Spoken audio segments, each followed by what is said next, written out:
We're not Yahoo today. We're Yahoo! The Nature Boy going to join us. We'll get his thoughts on Luka. Also, the Wiz taking care of biz. The Washington Wizards win the lottery. Figure out what that means. And jettisoning Jaylen. We'll figure out what's going on with Brian Scalabrine and all things Celtics. Yahoo Sports Daily starts right now. She's Caroline Fenton. I'm Jason Fitz. For the next 2 hours, we got you covered on everything you need to know. And Caroline, we start with mass chaos, dogs and cats living together. It's the NBA playoffs, but not the outcome. It's not the fact that San Antonio lost last night to the Timberwolves that has the whole world shocked. It's the fact that in the process, one of the biggest stars in the league, one of the biggest names we've seen, one of the superstars we've talked about so much, Victor Wembanyama, ejected with 8:39 left in the second quarter. You see it there, the earliest an All-Star's been ejected from a playoff game in the play-by-play era, and he was ejected for going full Nature Boy, throwing an elbow. Absolutely chaotic moment in the game. Stunner for all of us that saw Wemby kicked out. But we needed some drama. I mean, Knicks, Philly, wasn't going to give us any sort of drama. Nothing juicy from that series. The juiciest thing was the just sheer number of Knicks fans represented in Philadelphia. So we needed some juice. We needed some drama. We needed some tea. And we needed some controversy. I just didn't know what was going to come at the hands of Victor Wembanyama. Because frankly, I didn't know Victor Wembanyama had this in him. So I think there's two sides to look at it here. It's the Victor Wembanyama side of things, and it's the Spurs side of things. First and foremost, I took this from Mike Vrabel when I covered the Tennessee Titans when he was coaching there. He said, don't do dumb, and he used a different word, but I will use a family-friendly word here. He said, don't do dumb stuff that hurts the team. Victor Wembanyama did a dumb thing that hurt the team last night. And it may continue to hurt the team. We don't know. It's been widely speculated and debated since last night of will Victor Wembanyama be suspended for at least a game, if not more. I mean, that's open to discussion. That's open to debate. The Spurs need Victor Wembanyama. The Spurs can win basketball games without him. I will give credit to them for that. I've given credit to San Antonio all season long for finding different ways to win, for having any guy step up on any given night. And even in a losing effort last night, that was a game the Spurs absolutely could have won. Stephon Castle steps up. Darryn Fox steps up. I mean, there was a realistic world where the Spurs could have closed that game out. It's not like they initially kind of freaked out and panicked and allowed the Minnesota Timberwolves to go on a run after Wemby got ejected. No. The Spurs were able to steady the course. Just Anthony Edwards just absolutely exploded in the fourth quarter. So how differently does that game go if the defensive player of the year is on the court? He hurt his basketball team. He let his emotions get the best of him. And it's that youth and it's that inexperience in moments like that when emotions are running high, when guys are hanging all over you, when you're getting overly familiar with an opponent. Vets can hold their emotions in check. Not all of them do, but they can. They're better at it than people that are new to this postseason NBA basketball. And Wemby's new to it. This team is new to it. And that's a reason why I'm concerned. One of many reasons why I'm concerned about the San Antonio team in the postseason. Well, look, I mean, this, to your point, they went into the fourth quarter with a small lead, but a lead, albeit. So they went in with San Antonio, that is, with the opportunity to win this game even without Wemby. I think it is fair, though, to look at this moment and wonder how it changes the playoffs. Because if he's suspended, if it's even one game, how much does that change the way this entire series plays out? Now, all of a sudden, you're going into this situation. Instead of being up 3-1, now they're stuck in a 2-2 series, and they might be without their most important player. And I struggle to know what the league's going to do here because part of me looks at it and says, look, anytime a play ends, you sort of have a second, and then you turn around and you elbow somebody, you're going to get kicked out of a game. And this looked particularly brutal in part because of Wemby's size. I mean, when he goes to throw this elbow, he's at a spot where he's elbowing somebody right in the throat. Like this isn't it's a weird elbow to the chest. It isn't a weird elbow to the shoulder. It's an elbow directly to the throat. It felt like a WWE moment. And when you do that, and again, part of that's just because Wemby's a massive human being, but he's got to be aware of that. So look, if he doesn't get suspended additionally, and I can see the league coming in and saying, hey, he missed so much of this game, that basically counts as a one-game suspension. I could see them doing that. If he's back on the court, no harm, no foul, you can figure this out. If he misses a game, it could change the entire trajectory of the NBA playoffs. Now, all of a sudden, you're talking about the chance that San Antonio's down 3-2, and they haven't really played as clean throughout the course of the first 2 rounds as I'd like them to. While OKC is over here just resting, getting ready for what can end up being Minnesota, all of a sudden, that changes the entire way we view the process of getting to the NBA Finals. So Wemby's elbow isn't just about Wemby. It's about the collateral damage it does to San Antonio and about the way that it possibly changes the entirety of the rest of the West, all from one moment of losing is cool. And Caroline, I think that's part of why we do talk about youth in the playoffs, because when you are in a 7-game series, part of the point is agitating. Part of the point is getting under somebody's skin. Part of the point is seeing who can handle playoff basketball when it gets contentious. What we learned is this is going to be a learning opportunity for Wemby, but certainly Wemby's got to look at it and say, in that moment, I failed. I failed myself. I failed my teammates. I failed my team. I failed my coach. I failed my organization. Everybody was failed by Wemby's inability to control his emotions in that moment. And it truly could change the entire rest of the NBA playoffs. It absolutely can. I mean, it absolutely changes the course of this series because, to your point, 2-2, and you are and now absolutely in a dogfight in this series against a team that has done this before, against a team that has gone to back-to-back Western Conference Finals, somewhat shockingly. I mean, in back-to-back years, I don't think any of us were up here talking about the Minnesota Timberwolves having a clearly paved path to the Western Conference Final. So this is a team that knows how to do this because they have done it before. And this is a superstar in Anthony Edwards who has proven time and time again and did it again last night with a 16-point fourth quarter that he has the ability to take a game over. And that's much more difficult when Victor Wembanyama is out there on the court. But I just want to state for the record, Fitzy, we're talking about how Wemby could be suspended. And as of right now, 9:07 a.m. on Monday morning, we don't have clarity on what happens next for Wemby. I think he probably should be suspended for a game. That was a dirty hit. That was a dirty move from Victor Wembanyama.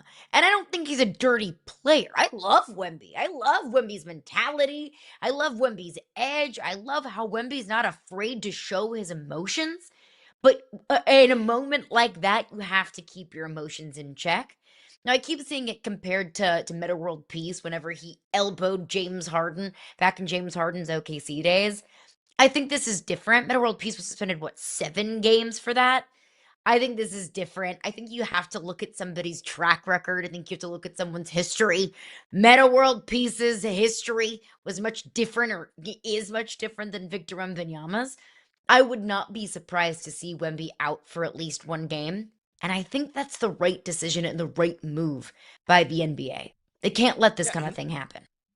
He lost his cool.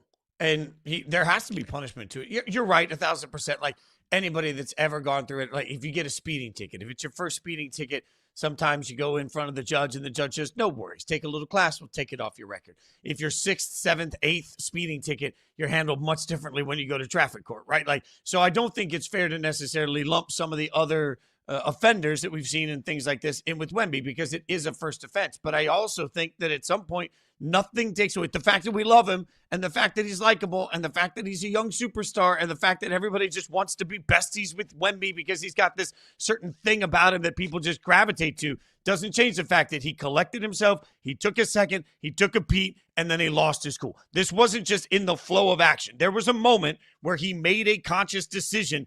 I'm going to elbow this person in the throat because I'm tired of being manhandled. Now, how it got to that point, how the refs let it get to that point, the way the game was being called, we could talk about all that. Nothing changes the fact that Wemby in that moment stopped and said, I am done with this. And then he decided to take the law into his own hands. When you do that, you're going to face penalty. I think he should be suspended a game. I don't know that he will be suspended a game. I'm not a conspiracy theorist, but I do look around and think the league is looking at it and saying, you know what's good for ratings? Wemby. So let's give him a big old fine and let's make sure that we keep everybody aware of the fact that we don't tolerate this sort of action, but let's keep him on the court if we possibly can.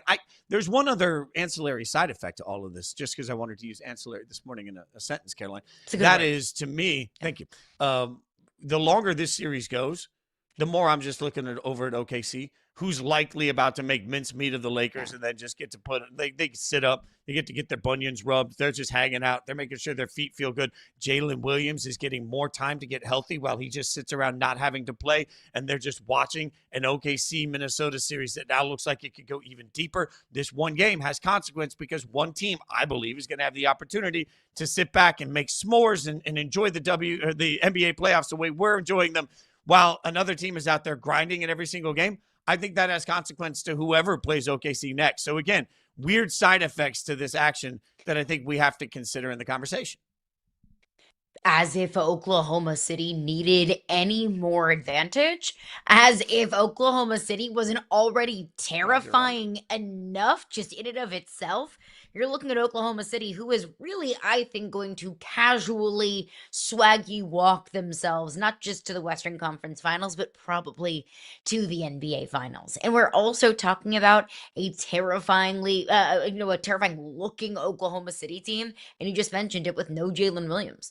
So one key cog on their team, one of the best players on their team, has not even been out there in the postseason, and they're still making it look easy. It's truly terrifying, I think, what this Oklahoma City team can be.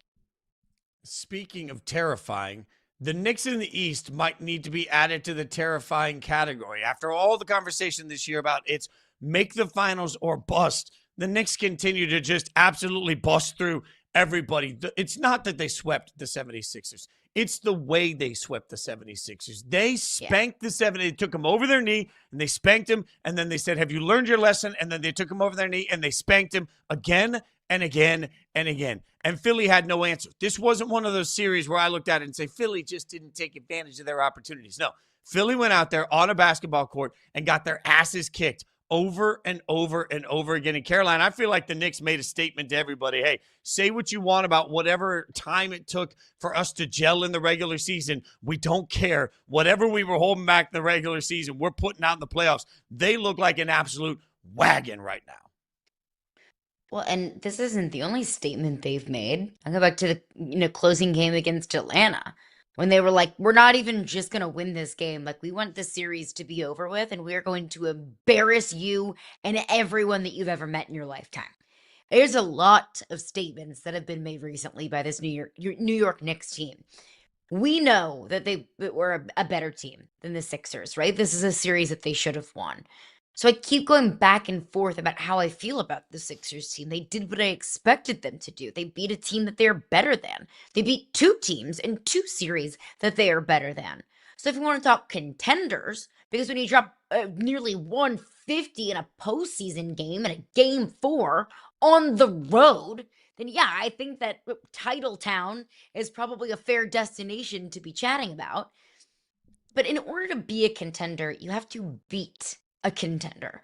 And the Knicks have gone through 2 series not playing a single contender.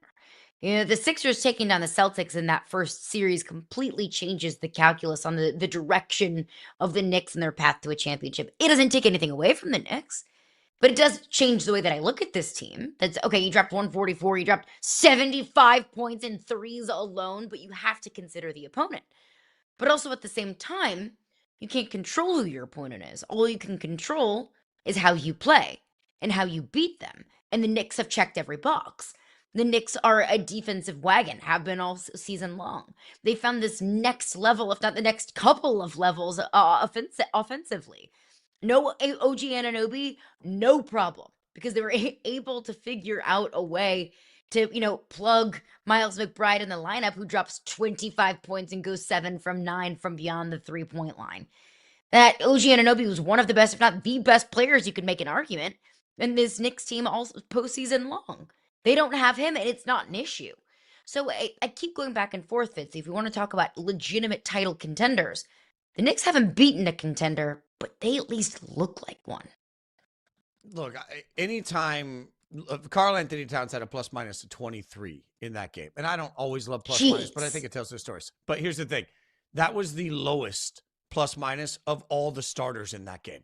That's how much they kicked the snot out of the 76ers. It was an absolute thumping. That being said, I've been consistent on this all year. The East is JV basketball. Compared to the West, the East is nowhere in that same category. So I think this is two things can be true. The Knicks look like they are absolutely going to run through the East, but your point on who they played is an important one because I'm not ever going to put the 76ers or the Hawks in the same sort of a sentence, even sentence, paragraph. They don't belong in the same book as teams like OKC. So when we talk title contenders, I think we have to sort of manage our expectations a little bit. Do I think that the Knicks have a shot at representing the East in the finals? Heck yeah, absolutely. Do I think there's any team in the East that I really love to win the NBA championship? Not even close. There is not a single team in the East that I've been shaking in my boots all year long. We thought maybe Boston would be that team. Boston melted down. Boston got eliminated by Philadelphia. Congratulations to the 76ers. Great work.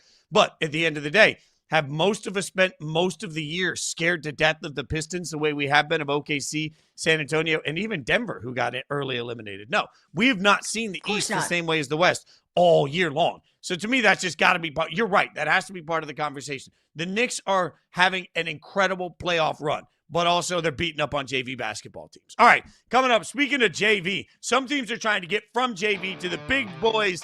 That lottery yesterday tried to help the Washington Wizards and some other teams. We'll break down what to expect next coming up.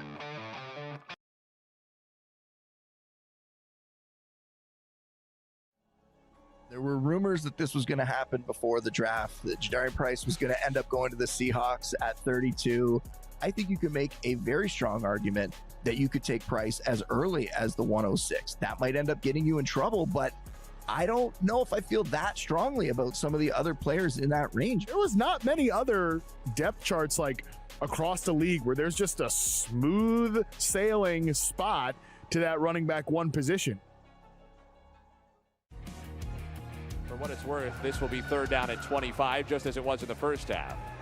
Neal, deep ball, got Williams, touchdown! 37 yards, Neal to Williams. The Wheelers back within 4. That's the speed of Keon Williams. And Neal hooking up with him, looked his way the entire time. And when you give Keon Williams man coverage, he could beat anyone. The truth here is this is a very far delineation from where the top of the quarterback game is right now, physically. Correct. You know, when you look at, like, you call the top 12 quarterbacks, everyone's got some sort of extreme physical trump card. This ain't Taylor Green. Part of the problem to me with this pick is you saw exactly where the physical limitations hurt Ty Simpson last year at Alabama. Simpson is a pretty good athlete, but I'm not going to run design runs with him because you'll get crushed. Sunday Night Football on Yahoo Sports Network. And Cook the squib kick. Tomas across the 10, cuts it at the 15, at the 20. One guy to beat, inside the 10, cuts it back 5. He's in! He's in! Touchdown, Nighthawks!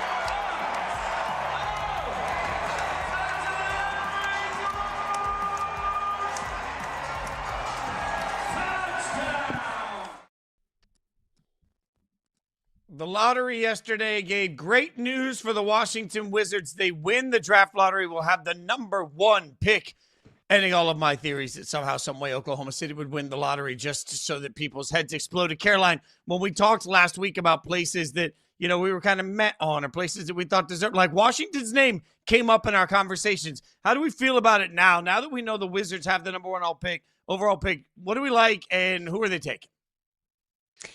I love this for the Wizards. They were one of the teams that I threw out there of a team that deserves to have the number 1 overall pick and one of the most stacked drafts that we've seen in a while. Because what have the Wizards had recently?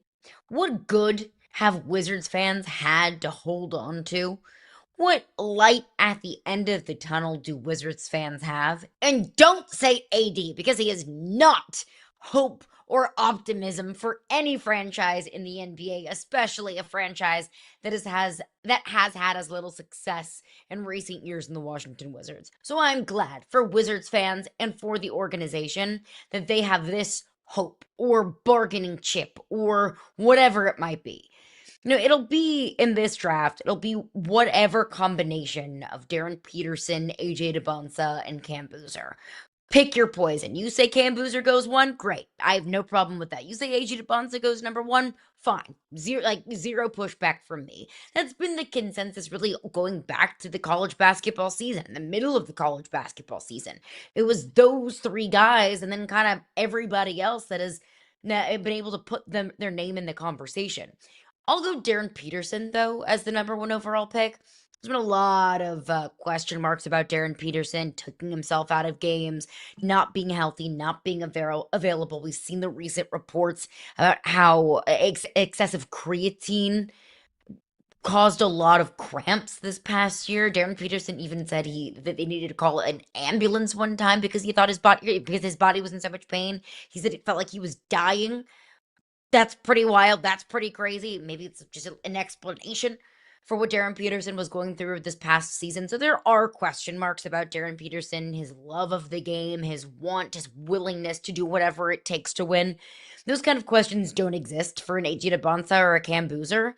But by all of the draft gurus' evaluations, Darren Peterson does have the highest ceiling of any of these guys in this draft, at least by a lot of people's evaluations. So I'll go Darren Peterson in spite of maybe some of the question marks we've seen from him this past season 50. But what about you? Who's going number 1? Yeah, in your opinion? I think it's crazy. Like, it's got to be AJ to me, just because we've spent so much time. I can't make Darren Peterson make sense.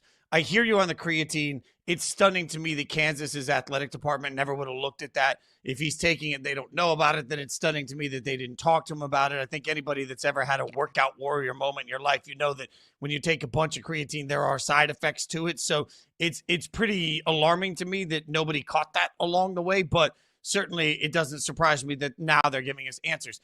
AJ has no questions. AJ has no questions to me. It's a much cleaner, easier. We don't have to justify anything. You're talking about a prospect that everybody absolutely loves and somebody that has done everything that you could ask him to do. So I think all AJ has done is give everybody more reason to feel good about the pick. And plus, the young man who we've had the opportunity to hang out with on this show, I think he's well positioned to just be able to take on the stress of being a number 1 overall pick. And yeah, Washington deserves this. I mean, you're talking about a team that hasn't made a conference finals since, I think, 77, 78. Like, you're talking about a team that hasn't had a winning record in 10 years in the NBA. So certainly Washington feels like this is the beginning of a rebirth for wherever they can possibly be. And I hate it when franchises become irrelevant. That's what the Wizards have become. I went to high school right outside of Washington for a couple of years. And to me, there's something that it's just absolutely in an area, PG County, Maryland, places like that love basketball. To have an NBA team that nobody cares about is alarming. It's shocking. So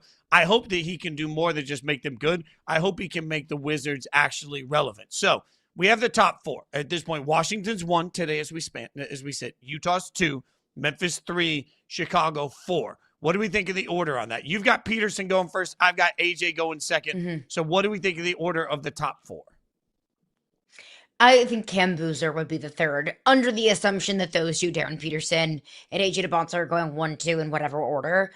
I think Cam Boozer is the consensus 3 for also Darius Acuff from Arkansas.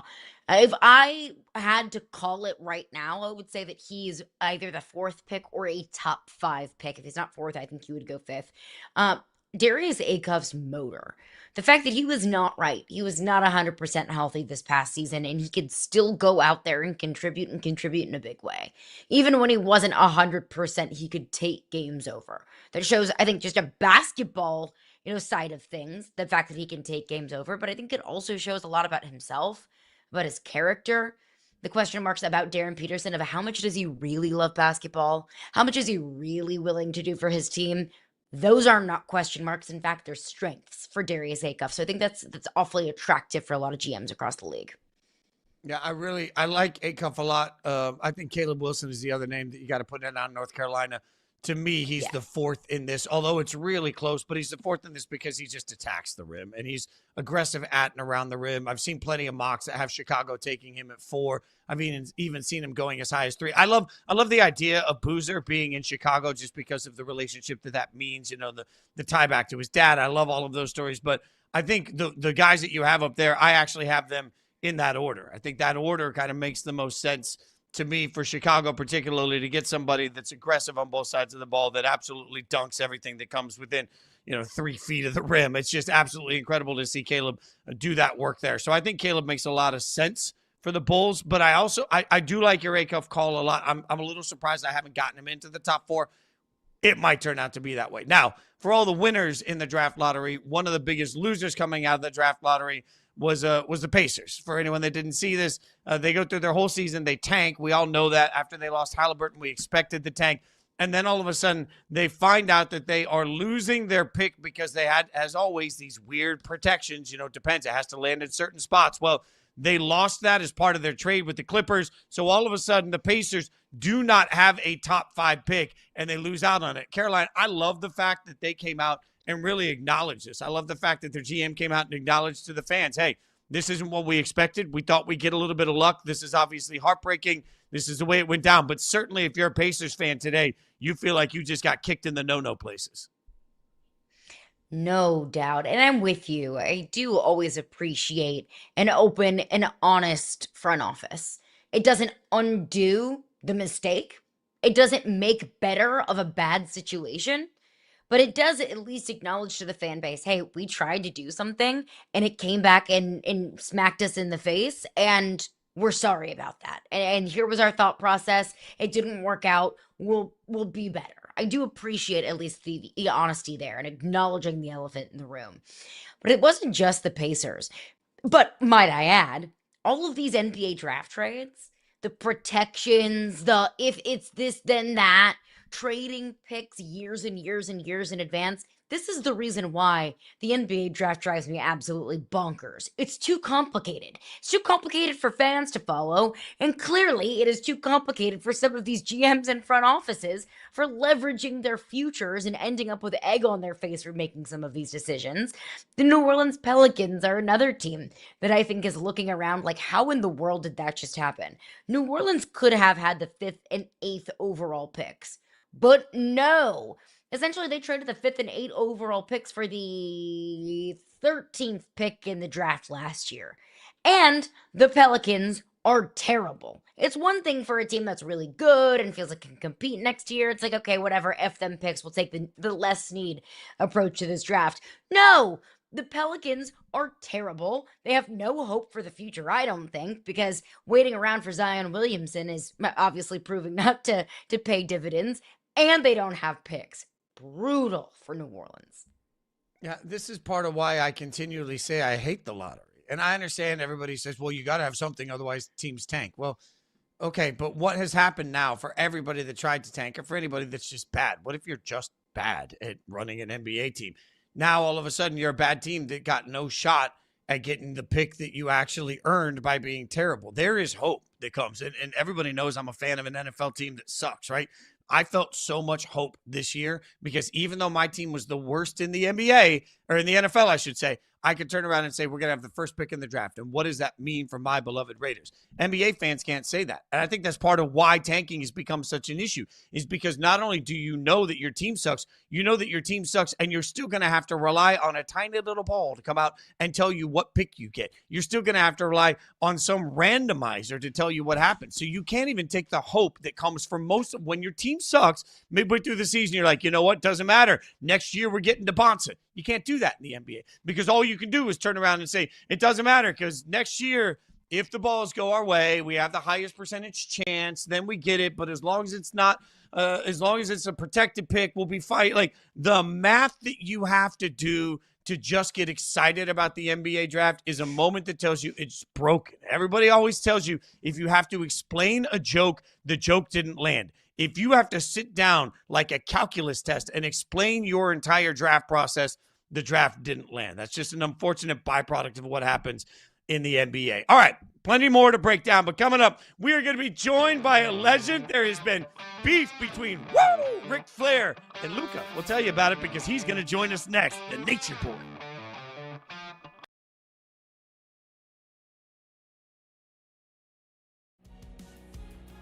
Right back to work. TJ Edwards and Paxton DeLorette going blow for blow. Edwards. Oh, what a blitz pickup. Edwards to the end zone, and that is another touchdown.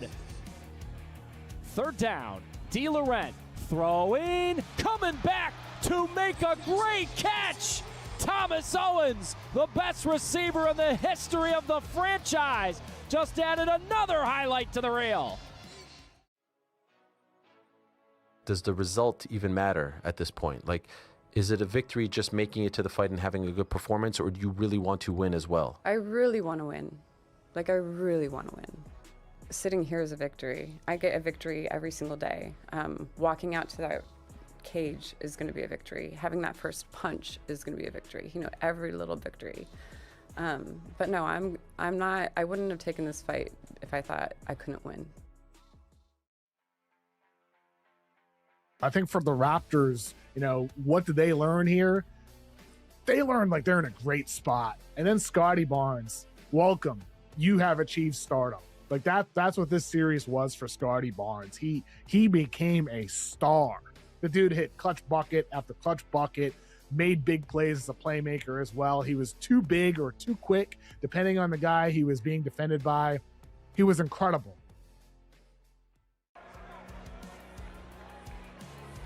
Myler gets the snap. Myler extends the play, throws on the run, finds Bruce. Bruce lowers his head, reaches for the end zone and scores. Great pass by Myler, better effort by Arlen Bruce. And this Arizona offense is grooving. They retake the lead with 9 seconds left of the half.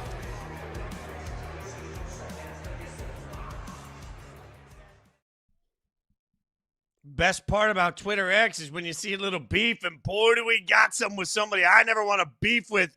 Ric Flair out here tweeting Lucas saying there's only one word that I can possibly say that's disappointed. $46 million. You can't play OMG. I jump off the Empire State Building with a parachute for $46 million a year, and I don't even know how to pull the cord to open it. I would take my chances because he's a 6-time world champion. That's what he does. It's not Yahoo Sports Daily. It's Yahoo Sports Daily. The Nature Boy, Ric Flair. Rick, we appreciate it. All right, give it to me. Give it to me, man. Why?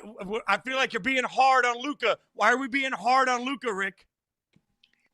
Not being hard on Luka. I'm having fun. I'm such a Laker fan, and I just honestly believe. Of course, I don't know anything about the extent of his injury, but when the first time I saw it, I did the same thing to the quarterback for the 49ers a couple years ago. As I get back in the game, man, you know, I've taken a cortisone shot and wrestled with a broken ankle, so I don't have much sympathy for the hamstring. But you know, I know that they protect their future, and I don't blame them for that. They got guaranteed money. I knew George Mikan. I've been a Laker fan that long. I mean, with Luka or without Luka, it doesn't change the fact that the Lakers are going into a must-win game tonight. And in your heyday, there was nobody better on the microphone than you. So if you had to motivate LeBron going into this game tonight, what would you tell him? First of all, in my heyday, there isn't anyone today who can talk like me. Touche. Very fair. I just hope, you know, the problem is that this all falls, you know how I just hate the word old. Can't you just say LeBron's playing great tonight without saying he's 41? You mean they could say play one segment of one game without saying he's 41. Just say he's great. How about that? That's not who Skip Bayless was out of his mind, and hopefully out of sports when he said that he was the 9th best basketball player of all time. Come on, Skip. Number 9, really? How many points does he have to score? How many years does he have to play? You made it famous, Rick. You used to say, in order to be the man, you got to beat the man. So is LeBron the man for you? It's here, Michael. Different game, you know. Look, what I admire about LeBron is I think LeBron may be one of the top athletes of all time. I mean, all around. There's no way he couldn't have played tight end in the NFL. I think he had 88 touchdowns in high school in football or something like that. He's just a great athlete. And I mean, boy, he's a role model example of how to stay in shape. I don't care how much money you spend on his body. It's the mental part of this that makes you and drives you to be that good, and he just continuously pushes. All right, so you mentioned nobody does it better on the mic than you. All right, so we're gonna let you use your skill here, all right? Because our staff has found some of your peers that are big NBA fans. We're gonna let you either motivate them, talk trash them, whatever you want to do. We're gonna pull up a picture of some big NBA team fans, and we're gonna figure out what you would have to say, what the Nature Boy would have to say. So you're in the ring, you're staring at Jalen Brunson of the Knicks. All right, his team's headed to the Eastern Conference Final. What would you say? We've got it here. We've got Triple J hanging out with Triple H hanging out with Jalen Brunson. What would you say to Jalen Brunson and Triple H? I would say good luck. I'm happy for the Knicks. I haven't liked them since they beat my Wilt Chamberlain, Jerry West Lakers back in '71 or whatever year it was. But that Willis Reed coming out of the tunnel, you can see I understand this stuff, right? In the Garden Wilt, and then they eventually won the game. But I'm happy for Stephen A. My God, he'll be doing cartwheels. Who do they play next? The winner of the Pistons and the Cavs, right? Yeah, they'll get the winner of the Pistons Cavs. What do you think? Oh, I think the Knicks beat the Pistons.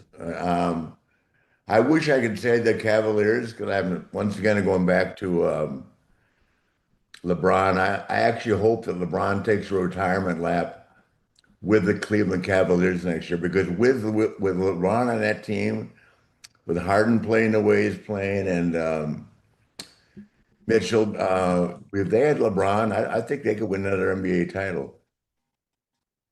Do you think the Knicks could win a title this year? I possibly think they could, yeah. Yeah, I tell you, it's close. You look at it now, with Wemby getting beat last night. I mean, I'm good friends with A-Rod, and so I'm kind of pulling for the Timberwolves. But as I told someone earlier, that I know Tim Duncan real well, so I've always been a Spurs fan. So who knows? I mean, it's very interesting right now. I just feel like if Luka played, they're not getting creamed, but he averages 33 in a regular season, and if he just scored 20 points, I don't know. I'm still of the opinion that you take something to ease the pain temporarily and deal with the pain in the morning for a championship. Luka's a phenomenal player. My God, he's got a touch like I mean, he's not. I don't think he's the greatest athlete, but man, he's got a, if you call it touch, he's, soft hands, man. He can make it from anywhere. One of the best, if not the best shooters in the NBA. Yeah. But another great player. I put him right there. Another great player. No doubt. Victor Wembanyama, though, you brought it up. Gave the elbow last night, got tossed from the game. I don't blame him. He's fighting for his life. What, you play that back now? He's got 20 guys hanging on him. I don't blame him. Got to stick up for yourself. Jesus Christ. I mean, it's absurd. Look, play that back. One guy's got him from behind. One guy's got him in front. He's just trying to get out. I don't know. Tougher elbow to take. Wemby at 7'4" and as big as he is, or Macho Man flying elbow drop off the top rope. Which elbow's tougher? Oh, Macho Man. He broke my ribs and tore my rotator cuff. When he gained weight and got heavier later in his years, Shawn Michaels can jump on me all day long, but I tried to avoid that elbow from Macho later in life. I've had 4 torn rotator cuff injuries, and 2 of them were at the hands of Macho Man. He's not here to defend himself, but I wouldn't lie to you. Yeah, there's Sean. Ask him who got him a Tim Duncan jersey. That's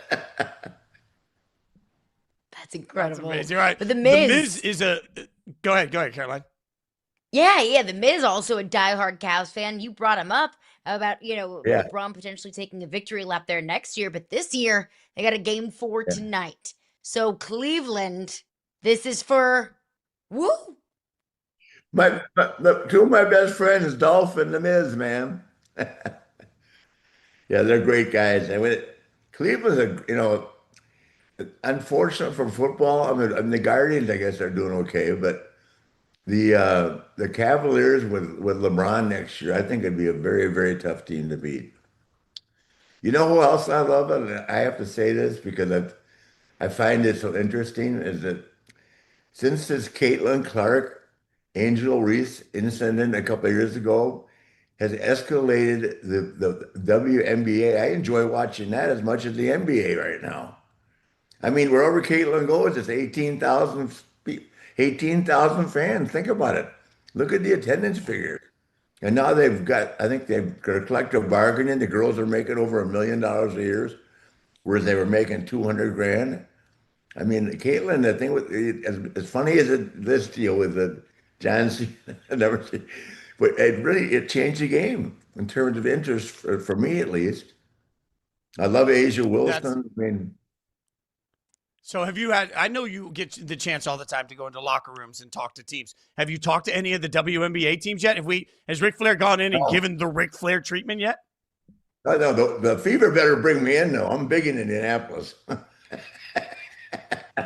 What's your favorite of all the teams? Because I know you've talked to so many in football and in basketball all over. What's the favorite memory you have of getting to talk to a team just to, and be yourself? Either when I spoke to the 49ers when Jim Harbaugh was there years ago, which they brought me in, and my friend Kevin Green, who's passed away, the Hall of Fame linebacker, was the linebacker coach at Green Bay. And I was in Green Bay, it was 30 below, and they kept me kind of hidden, right? So when I walked in, this is back when I can't remember who the quarterback was, but you know what I'm talking about. Back when the 49ers, when Harbaugh was there. Colin Kaepernick. Anyway, Colin Kaepernick? Yeah, yes, yeah, Colin Kaepernick. And they were laughing, and I gave them this spiel, and then I got a text from Kevin Green saying, it's not so. You're not really talking to the 49ers, are you? Well, Kevin, you guys didn't invite me. That's awesome. So take us into your process about a motivational speech. What goes into a legendary Ric Flair, pump up speech? Well, I just tell them, man, go out there and remember you're a team, but also remember that you've got to play you've got to play your very best to be a champion. I mean, it's a team game. And hopefully the individuals all get along, which I think is pretty much the case. I'm sure there's a little animosity like there is with everybody in the sports, but instead of being jealous, just admire. Does that make sense? I mean, the way they talk behind each other's backs, the way people just in general in life talk behind each other's back, you never know what's really going on. But I just tell them, play your best, try your hardest. Same thing I told my kids when they were growing up. If you try your hardest and you fail, that's all you can ask for. But you've got to try your hardest. And if you're playing on a team, just keep encouraging your teammates, pushing them. I mean, conditioning is everything. What did Lombardi say? Fatigue makes cowards of us all, right? And it's pretty much the truth. So I just think he's got to keep pushing. I think the Ant-Man last night had to get some oxygen because you take time off that basketball ball. That you talk about conditioning, and those guys running up and down that court at that speed. The speed of the game is unbelievable. There's no in college they can slow it down, but in the NBA they're going wide open. Nature Boy, before we let you go, I got to ask you about WCW because we all know Ted Turner passed last week, and certainly a huge part of what made wrestling popular for an entire new generation. When I say Ted Turner to you, what's a great story that pops into your mind? Me, him, Rankin Smith, the former owner of the Falcons, and what's the basketball player from Georgia that played for Atlanta? Dominic Wilkins at Rupert's Bar in Buckhead. Hey, hanging around Ted was a lot of fun, boy. He was a pioneer in so many ways people don't even know. And he loved wrestling, thank God, because he provided so many opportunities for people that couldn't make it with the WWE. What was that? What were the Monday Night Wars like? Because we talk all the time about Caroline. Sorry, I'm going to get nerdy for a second here. We talk all the time about the Monday Night Wars and how the rise of WCW really pushed WWE. As somebody that was wrestling through all of that, what did that chapter sort of signify to you? Well, I don't want to hurt anybody's feelings, but they wanted me to go out there like Hulk and Kevin and Eric Bischoff and literally, call them out. I mean, and then, they get Bischoff and say something on that. I'm not going to go out there and say that, I hope that the WWE collapses, because no one's ever treated me better in my life than Vince McMahon. Nobody ever. He lent me $800,000 one time and told me, because I was getting divorced and paying alimony to 3 different women. Sorry about that.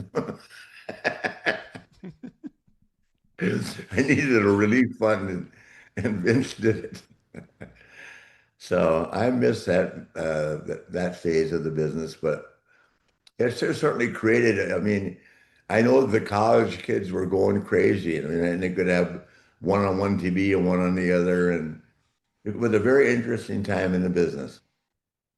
Well, it was influential for so many of us, just as you always are, my friend. You are the champion, and we are so thankful that you come. Now you're bested. You're a regular on this show, my friend. So we're going to keep it going as the playoffs come on. You got to come back and give us your playoff NBA talks. We're going to go all in on the Nature Boy, brother. It's yahoosports.com, right? Yep, you got it. That's right. This is the Nature Boy begging for a return to yahoosports.com. Woo! I mean, I'll be limousine riding and private jet flying, kiss stealing and wheeling and dealing and entertaining you all day long. Woo! Oh, I got goosebumps, Nature Boy. We appreciate you, my friend. Come back and see us soon. Woo! Oh, I'm just going to be wooing the rest of my day. The fan in me is just never going to stop. Coming up, you just heard it from the Nature Boy. We'll tell you more about it. WNBA had a big weekend. We'll break it down.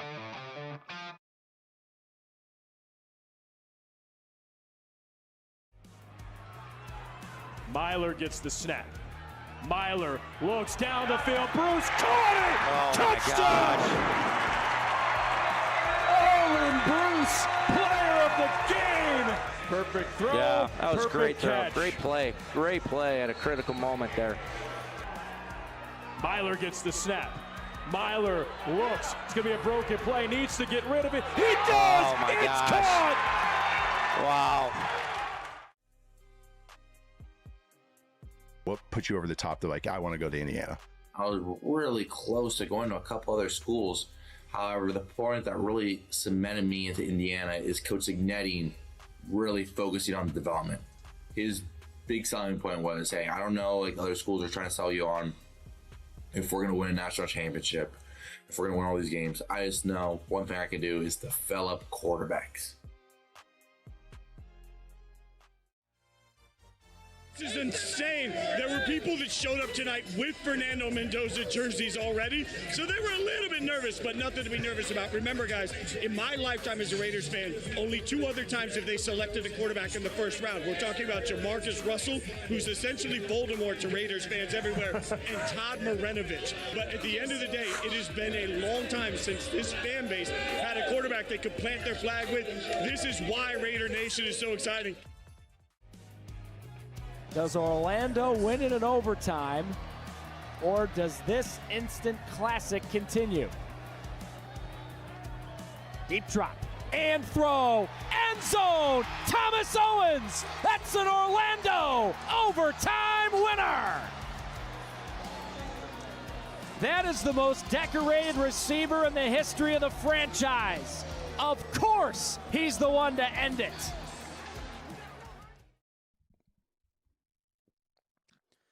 Stewie showed out in the Liberty season opening win versus the Sun. You see the stat line there. I will remind you the Suns suck, but it's still an impressive stat line, 31-10, 2-3. Big old weekend, and it was a massive weekend for the W. So just like that, they're back, and we're going to play one of our favorite games. It's on target or on something. This is where we'll pull out a big take, and we'll figure out whether it's on target, heck yeah, or whether they're like me on a Friday night, and they're just on something. So we'll start with Stewie's performance. Caroline, on target or on something this season, Stewie can absolutely win her third WNBA MVP.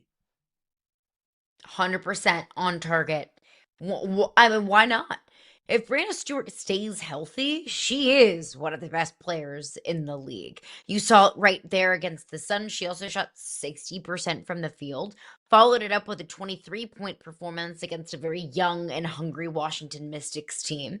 I mean, I view this Liberty team as a title tier, even without Sabrina Ionescu right now, who's hurt. But they are absolutely a championship contender.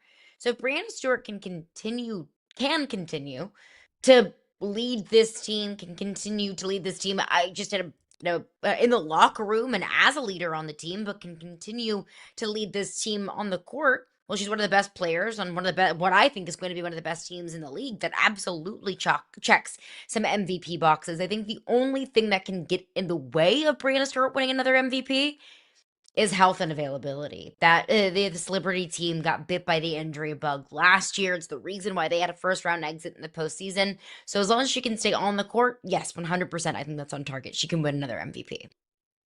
Yeah, and Sabrina's going to be back soon-ish. So hopefully that gets them to the best that they can be. So I went on something not because of anything with Brianna Stewart, but more because as I watched so much of the action this weekend, I was just reminded how many great players there are right now.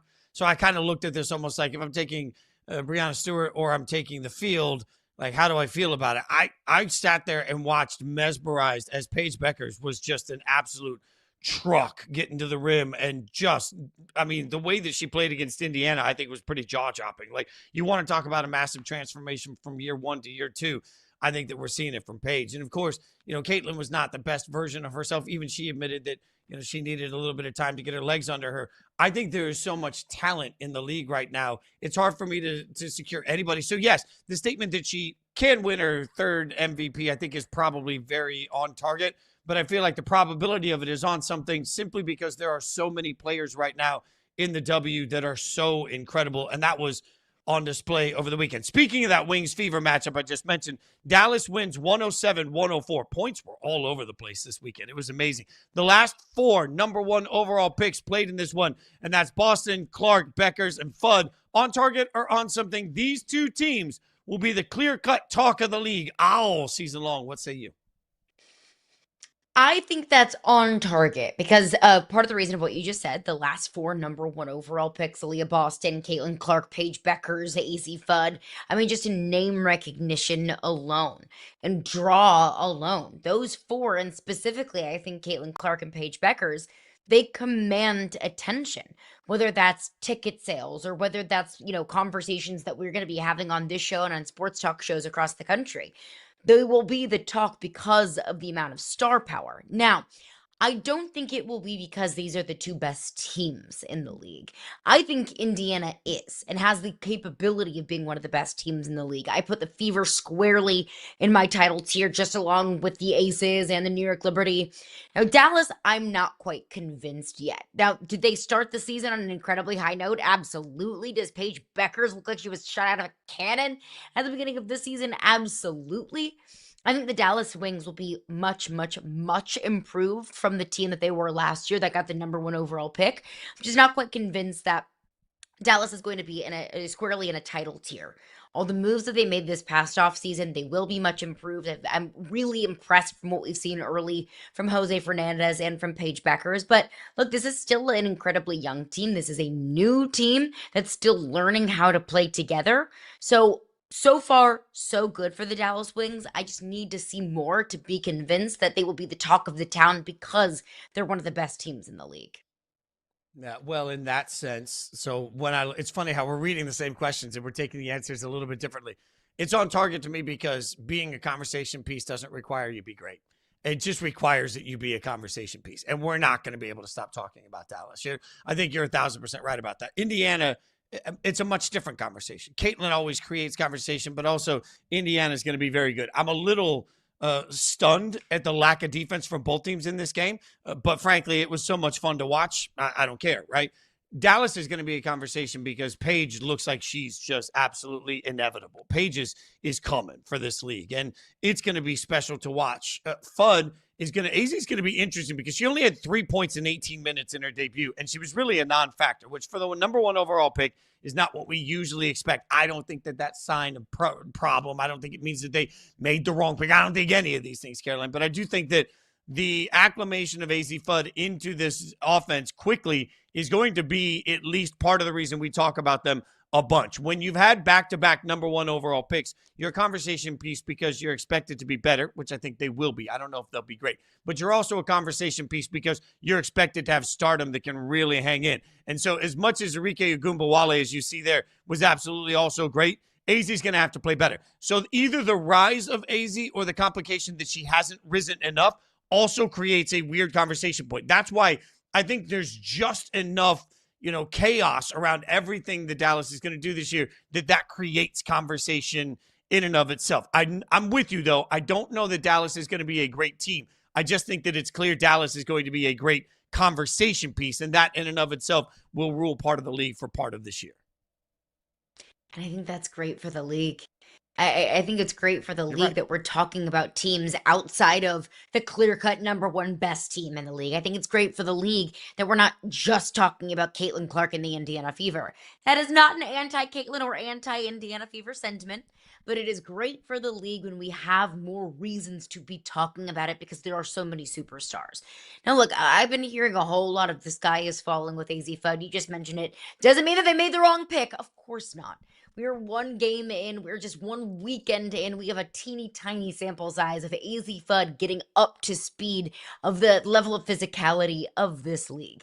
I think that she's allowed a little bit of grace. Caitlin Clark the same way. She's coming back from injury, playing her first real minutes since July, recovering from that injury. There's a ramping up period. There's a reacclimation period that comes whenever you're re-entering the league like Caitlin or entering the league like AZ Fudd. Drawing the Indiana Fever on night 1 of your professional career, not a very easy out. So I think this Dallas Wings team is going to be, I like you said, I think that they're going to be much improved. I don't know right now today. I'm not saying they're not going to be, but I'm not going to say down today that they're in that title tier, and nor am I overly concerned about AZ Fudd's slow start. I think we should expect a slow start from a rookie. Two things can be true. I think AZ is going to be just fine. Also, it was the fewest points in her number 1 pick debut in 20 seasons. So not the debut she wanted, but I expect thunder of the gods from her still. And part of the reason that I have that mindset is because I was in my home fields this weekend as a Vegas Aces fan when I sat there and watched the debut. The night that they get their rings with Tom Brady there, Mark Davis there, and everybody celebrating. Oh, it's going to be so great. And then Vegas just got their asses kicked. I mean, just absolutely destroyed in this moment where it's like, here's your rings and your ass whooping all at once, 99-66 you see, but then they go right in there and they bounce it, turn it right around, and they get a big old win the next night. So they beat the Sparks on Sunday. So I don't know. I feel like there was a little bit of just a reminder that this is an Aces. I'm not worried, but this is an Aces team that last year looked really bad until they looked really good. We know this is a bit of a Jekyll and Hyde team at times, but Caroline, on target or on something, there should be some concern about the Jekyll and Hyde opening weekend of the Aces. Oh, on something times a billion. I will take you back to the WNBA finals last year after the Las Vegas Aces secured yet another championship. They put together a social media video and they called out all the people who had wronged them. You know who was the face and the voice on second number 1 of that video, talking about how the Aces weren't very good, talking about how the Aces weren't championship contenders? Me! It was me. It was me and Cassandra Negley in a clip from Hoops 360 talking about how we just did not think this Aces team was very good. That was, I think, June of last year. Like, we were getting to the crunch time, getting toward the end of the season. Then the Aces turned it on. The Aces looked like a wagon. The Aces looked unstoppable at times in the postseason. And obviously, we know the Aces won a championship. A lot can change and a lot can happen over the course of the entirety of a season. And when you have Asia Wilson, when you bring back so many pieces of those championship squads, when you have Becky Hammon at the helm, yeah, I think they're going to be just fine. Look, I'm a little bit. I mean, Aces, call me. Like if the Aces are taking things from this show, they would know that. Hey, well, I was pretty calm and measured. I was pretty. They're going to be able to turn it on. We have to remember, and this is something I've talked about all year with OKC in the NBA. I think one of the most stunning things about OKC this year is that they didn't have any reason to care during the regular season, and they were still that good. The Aces know exactly when to turn the gas on. They know exactly when they need to punch things. They know exactly when they need to kick things in gear. Now, that doesn't mean that you want to go out in your home opener in front of your team owner and in front of Tom Brady when you get in the rings in front of a massive crowd and lose by 33 points. That's not the way anybody wants anything to go. But we saw it last year. I mean, Asia Wilson talked repeatedly about the fact that after they got absolutely destroyed late in the season, she sat down with everybody and said, that's not who we are. And if that's who you are, don't come to practice tomorrow, right? There are moments, this team, this organization, this franchise, for whatever reason, they understand exactly when and how they need to just get everything in line and make sure that they are the absolute best version of themselves. So I have no doubt. I think what this weekend reminded us, though, is that this is not going to be an Aces team, and we know this. This is not going to be an Aces team that can just walk in. This is going to be an Aces team that everybody's always gunning for. I believe there are certain franchises that truly do get the best of everybody in the W. One is the Aces. One is the Fever because of Caitlin, and I think the Liberty belong in that conversation too. It just feels like people get amped up for those games. The other team gets amped up for those other games. Now, Vegas isn't going to match that energy every night. Frankly, I'm going to go see Vegas in Connecticut on Wednesday. I'm interested to see when they take on a terrible team what they look like, because the biggest struggle that the Aces are going to have this year is give a damn. There's no reason to have it until they have to have it. How they stay connected will be a big portion of how we see this team. But Caroline, I am not. I refuse to panic about Becky Hammon and Asia Wilson. As long as they are healthy, I refuse to panic about them all the way up until this thing is absolutely over. We've learned our lesson. We will not be aggregated by the Aces this season. Congratulations, though. That means they were watching. I think that's a good sign. I do appreciate them for watching, at least. I also do want to remind everyone that the Aces beat who in the WNBA Finals last year? The Mercury. So you have to think that Phoenix was going into this game trying to prove something, trying to say, we're not going to let you beat us again. They were fired up and motivated, and I probably had some fire under their booties going into that game. So we do not overreact to one weekend of basketball. We do overreact to everything in the NBA, which we get to do next. Brian Scalabrine is going to join us. We'll get his thoughts on all things NBA, and including, of course, what's next for the Celtics. Giannis? We'll find out.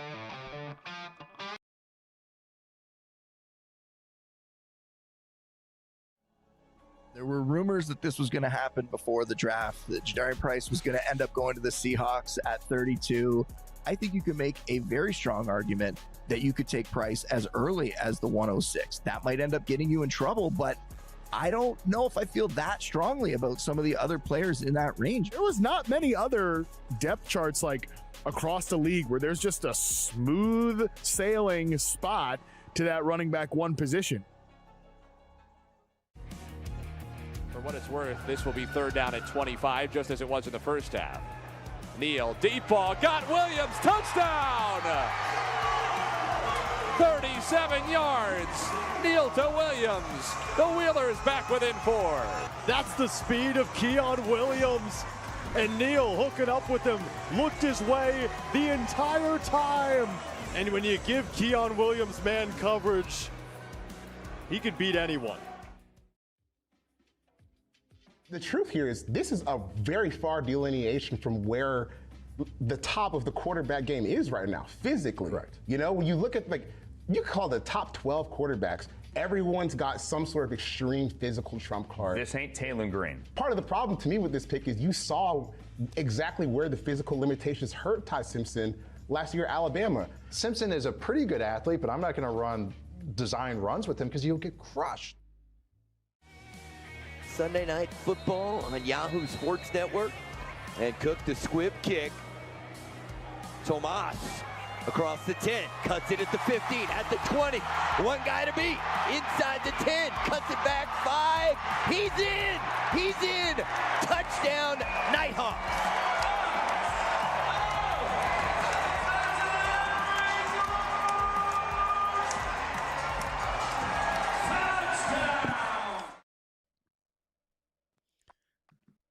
I'm going to save everybody watching. Don't take a shot every time somebody gives you a Giannis Antetokounmpo Celtics trade possibility this summer, because it's going to be a really long summer if you do. Evan Siddery here breaks down a legal trade framework. Giannis to the Celtics, the Bucks get Brown 2026 first to 2031 first to 2033 first. All this and much, much more. We're going to break everything down in the NBA, but specifically some Celtics now with Brian Scalabrine, 11-year NBA pro, 2008 NBA champion. And, of course, you can check him out, NBA Sports Boston. That should be in here. All right, you just saw the trade. Would you do that if you were the Celtics? No, I mean, you got to think about Giannis and his injury history right now. Jaylen Brown, the one thing about him, and Tatum, not minus this year, he's been super durable. So when you look at that, it's not really the way the Celtics like to do things. They love guys that can shoot the three. They love guys that are available. One of the best ability is availability. So I don't know if they'll go down that road. I mean, you add in a 2026, you add in a 2031, add in a 2033. I don't think the Boston Celtics would do something like that. I think they're really happy with the way that Jaylen Brown played this year. And it's always a matter of, in the NBA, you have versatile wings. And what I mean by versatile usually means being able to guard up and down the roster, right? Brown is like that. Tatum is like that. They're plus rebounders. They make plays. I think it's a matter of like figuring how to make that work. And that seems like a little bit of a drastic decision by the Celtics to go all in on the Giannis sweepstakes and throwing Jaylen Brown and a bunch of picks in there. I think one reason why all of this Jaylen Brown trade conversation has, really kind of caught fire is because of what Jaylen Brown said on his live stream. He's saying, hey, this is the most fun I've ever had playing basketball. We hear Tracy McGrady, his mentor, come out and say that he's frustrated with the Boston Celtics. What did you make of all of these, off the court things that Jaylen Brown has said recently? Yeah, so we'll go with the McGrady thing first. I think McGrady is kind of walking back those comments, and I don't know how he could be frustrated with the organization. The organization's did a lot for him. You think about the amount of players that are surrounding him this year. They got underneath the tax, which people in the NBA, to understand that circle, is basically handing Brad Stevens a blank check moving forward if they could stay under the tax for one more year. Then the thing that I was incredibly frustrated with is the idea that it was the most fun I've ever had during a season. I'll give you that. Like, for me covering the team, I love this team during the regular season. Like, I love how hard they played, the depth of their roster. And we can go on to like Jaylen Brown proving the world that he could be a franchise guy. All the guys proving to the world that they can go from non-rotational players on a championship level team into rotational players that make a difference. They did a lot without Jason Tatum. Then you add Jason Tatum back. It was like, adding whipped cream to the top of your ice cream. Like, it just got better and better until the playoffs happened. And they looked disruptive at that time. And the players that Joe Mazzulla went to during the regular season weren't able to deliver in the playoffs, or he just didn't play them, whatever the reasoning is. And we almost look like at the time the exact same team that everyone thought that we were going to be. So really disappointed with the way that all played out. And Jaylen Brown has already won Finals MVP. He won Eastern Conference Finals MVP. I'm a little curious on how that could be his favorite season over, going to war and winning a championship. It felt like either it was missaid, because it didn't seem like losing in a 3-1 lead in the first round could be your favorite season when you're playing for the Boston Celtics, and the only thing that matters is championships. So with that being said, what do we make of a season like this, right? Because I feel like it was so far above where most of us expected Yeah. without Tatum, and then it was so short of expectations. Now, from a front office standpoint, from an organization standpoint, how do you couch what this season was? Yeah, at the beginning of the year, we were questioning the size of this team. Like, how good was Keita? How good is Luka Garza? Then you make the trade for Vucevic. You're questioning the bigs. Like the guards, they check a lot of boxes. Jaylen Brown, Derek White, Peyton Pritchard, like Sam Hauser. Those guys have been there before. So at the beginning of the year, they were a terrible rebounding team. They got pounded on the glass. And then at the end of the year, they're not as the season went along, they became one of the best rebounding teams in the NBA and one of the best rebounding teams in the history of the Celtics. You have to go back to like 1970 to find a better rebounding team. So their perceived weakness became a perceived strength. But sometimes all that stuff goes away, like hard playing guys, and you get into the playoffs. It becomes about talent when everyone's playing hard and every coach is prepared. So I think the front office kind of looks at it like they were shocked as I talked to them throughout the regular season of how good they were playing, how good Joe Mazzulla got these guys playing. And then at the end of the year, it almost like what they thought was going to happen. They didn't think it was going to be a quote unquote gap year, but they really didn't think that they would become one of the best rebounding teams. And Nemish Keita and Luka Garza would play so well during the season. It's unprecedented to have a good team with 2 minimum salary bigs. You can go around the NBA, look at the history of the league. No team has success with minimum salary bigs, and somehow they were able to do that. So I think the end result was they were just outmatched talent-wise by a Philadelphia team that was arrested Paul George and then arrested Joel Embiid. And when you saw in the Knicks series, when those guys finally got fatigued, like you would probably assume that they would get if they played in a normal, even if they played 65 games, you saw all the flaws of that team. And so, you have one team that hit their stride at the right point with Embiid and another team that probably just came back down to earth a little bit. And it does happen in the playoffs where you have these, these romanticized versions of the regular season with guys that are just like playing hard consistently more than the team they're going against. Look, your squad getting bounced earlier than anticipated in the postseason is hard enough, and I'm about to make things even worse. I'm so sorry for adding a little bit of salt into the wound for asking this question. The Knicks look like the team that I expected the Celtics to look like so far in this postseason. Are the Knicks championship contenders? Yeah, that's a great question. And all year long, I was touting their defense, right? The one thing that I didn't like about the Knicks all season was how much they pout and they whine. And when they beat a Memphis Grizzlies team with half their G League guys out there, they say when we move the ball without Jalen Brunson, who happens to not play, they complain about the ball movement and the freedom of movement. Everyone should be touching the ball, and we could be really good like that. But then the playoffs come, and I think you push all that stuff aside. I've seen it a million times with a really good team. Sometimes they may get bored. Sometimes players in the NBA, and as smart as they are, they don't realize how hard they have to play on a daily basis during the regular season with teams circling on their calendar to go against you. So I think the Knicks at the beginning of the year, I kind of thought like Orlando and the Knicks were going to be 2 of the best teams in the East. And then you could follow that with the Cavs and then Detroit.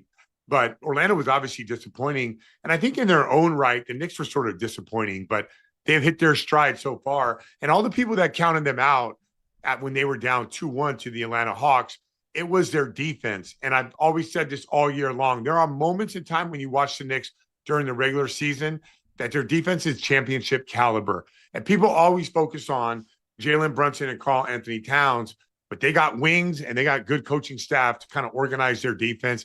Their defense is allowing them to be this, and they're cashing in out of transition and getting teams on their heels by pushing the basketball. So I like the way that they're playing right now. And yes, like people that maybe counted the Knicks out because they're up and down regular season or their lack of big wins on the road, like these guys are hitting their stride right now. So then what's the right way for all of us to cover the league, right? Because, like, hear me out. Every night we're supposed to give value to all of the games we're seeing. But you just mentioned, I think every criticism of the Knicks during the regular season was fair and just for the way that they were playing in the regular season. And now they're playing like a much different basketball team. So what's the point of breaking down everything we see all regular season when we get to this point and we see a totally different version of the same organization? Well, you have to look at like what a team is capable of. And then you have to look at body language, and that's important. And then you have to ask yourself, like, it doesn't always work out like this, but do you believe when the playoffs come along, are there problems bigger than the team, or are there problems so small that they can get pushed to the side? And, like, I have experience covering the NBA. I've been a part of the NBA since 2001. And I look at the team and I say, well, they pout a lot. But in my experience, like, pouting is different than, like, real confrontation. They don't have real confrontation. Like, Mikal Bridges and OG Anunoby want more shots during the regular season. But in the playoffs roll around, they don't want anything to do. Well, I would take that. Mikal Bridges doesn't want anything to do with the ball, and he's finding Jalen Brunson. So, like, they found their order. And I've always said this, like, Mitchell Robinson is a massive problem for the NBA. The NBA doesn't know it because he plays like 16 minutes a night. But you get into playoffs and the guy's like offensive rebound rate is like 33%. It becomes an issue for everybody. And you have to game plan against that. And then things start to open up because a guy like a guy that no one mentions, Mitchell Robinson, becomes a problem. And then you add a Jalen Brunson pick and roll with a Karl Anthony Towns. And people whine about Karl Anthony Towns all year long. But give me the 7-footer who can guard his position and he can knock down a three. Because big men who can knock down threes create space. And space is what guards want. And these guys, especially a guy like Jalen Brunson, that's all he's ever asked for from his team. So, like, the Knicks had their ups and downs all year long, but to me, they look like small problems. The real problem is going to be to the other team, keeping Mitchell Robinson off the glass, OG Anunoby elevating up, and then Karl Anthony Towns in that pick and pop with Jalen Brunson. Those are the real problems for the NBA, and it has nothing to do with these guys whining about shots in the regular season. With the NBA draft lottery over the weekend, we do know Washington will get the #1 overall pick in what looks like a stacked draft. We talk about AJ DeBonson, we talk about Cam Boozer, Darren Peterson, Darius Miles, all of these names that we expect to go at the top of the draft. If you were the GM in Washington, which one of those guys would you take? Oh, AJ DeBonson all day. He's a perfect fit for their team. You add in like, they have good players. I know this year was a disaster for them because they needed to lose. They had a pick going out, top 8 protected. But you look at what he brings. He can play the 2 for them. You got Bub Carrington, Keon George. You have obviously Trae Young, Anthony Davis, Alex Sarr, Koulibaly. They're big. They're athletic. They should be better defensively. It's a good fit. And I know AJ because he grew up like not that far from me. His high school was not that far down the road before he went on to go to Utah Valley. But he's a good kid. He's an athletic kid. He wants to be good. He wants to be great. He wants to guard. I think he'll be a good pick for them. And if they can figure out a way to keep Anthony Davis healthy, this could be a really dangerous team. I'm not saying they can like win the East or anything next year, but they could be a good team. And I think when AJ starts to see that, like, this isn't the Washington Wizards of the last 5 years. Like, they're going to be a lot better, and maybe there could be some buzz. And that team kind of needed this shot of adrenaline. They've been bad for a while. They have yet to, like, knock it out of the park, like missing on Cooper Flag. But I think them getting the number one pick is going to be a big difference maker for that organization. Speaking of big difference makers, we all saw it last night. Wemby throws the elbow. Should he be suspended? I really hope not. I was on the watching the game on the couch with my son, and he's like, flagrant 1. I'm like, sorry, son. This is a minimum of flagrant 2, and this might be a suspension. Since it was so early in the game, 8 minutes, 39 seconds to go in the second quarter, I think they'll kind of treat that as the 1-game suspension. I think there might be a hefty fine, and he might get that call. Like, Wemby doesn't get calls from anybody else besides Adam Silver, and Wemby and Adam Silver probably had a good conversation today. He doesn't. A lot of people think it shouldn't matter your history, but it does in the NBA. If it was Draymond Green doing it the way he did it, then you could see, I could see Draymond Green getting suspended, Dylan Brooks, whoever, all the guys in the NBA that have a history of doing stuff like this. Wembanyama hasn't had a history of this. I don't think he'll get suspended. And but the series got really interesting. Hey, give the Spurs a lot of credit. Like, they fought hard. They had Minnesota on the ropes, but Anthony Edwards delivered in the fourth quarter. This series got a lot of juice. And I got to be honest with you, like, looking at both these teams, I love almost every player on every team. I'm kind of just rooting for a 7-game series because I really like both these teams a ton. In the meantime, OKC will be sitting eating charcuterie boards and watching it on their couch like we do. You guys can follow him on Twitter, X at Scalabrine. Brian, man, really appreciate your time, your expertise. Thanks for hanging out with us. Got to have you back soon. You got it. Sounds good. Talk to you guys later. Thanks, Brian. That's great stuff from Brian as he breaks it. Yes, he is closer to LeBron than we are to him. Love that. One of the best quotes of all time. Coming up next. What's next for Brendan Sorsby? We'll figure it out.